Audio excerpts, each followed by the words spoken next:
पापनगर ड्रामे जी नई अपडेट में तव्हां सभिनी पहिरीं प्यारनि खे ख़ुशि आमदीद। दोस्तो अॼु रिव्यू पापनगर अचण वारा एपिसोड ज़बरदस्त सनसनीखेज़ दिलचस्प थियण वारा आहिनि।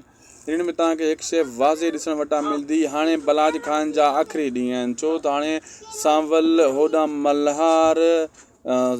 मल्हार सारंग शेरदिल हाणे तॾहिं वेड़ कंदा बलाज खान जे वाठनि खे पहिरियों, पोइ बलाज खान जो नंबर लॻंदो।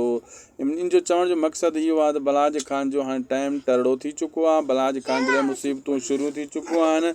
बलाज खान ऐं मंठार जेका कमु कया आहिनि उहे जेको आहे ज़बरदस्त थियण वारो आहे। हाणे इन्हनि जे ख़िलाफ़ु एक्शन VIP थियण वारो आहे। इन्हनि में तव्हांखे इहे ॾिसंदो त हाणे मल्हार वारा मिठल वारनि खे कीअं बि करे परचाए वेंदा ऐं कहिड़े बि हिसाब सां परचाइण में कामयाबु थी वेंदा। अचण वारा एपिसोड तमामु धमाकेदार फुल एक्शन में तव्हांखे ॾिसण वटां मिलंदा।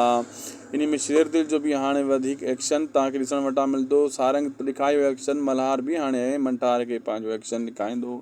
असांखे ॾींदा इजाज़त दोस्तो। उदासी टेक यूट्यूब चैनल खे ज़रूरु सब्सक्राइब लाइक शेयर कंदा। ही अव्हांजो ई पंहिंजो चैनल आहे। हिन ते अव्हांखे हर वक़्तु बहितरीन खां बहितरीन अपडेट्स मिलंदी रहंदी आहे।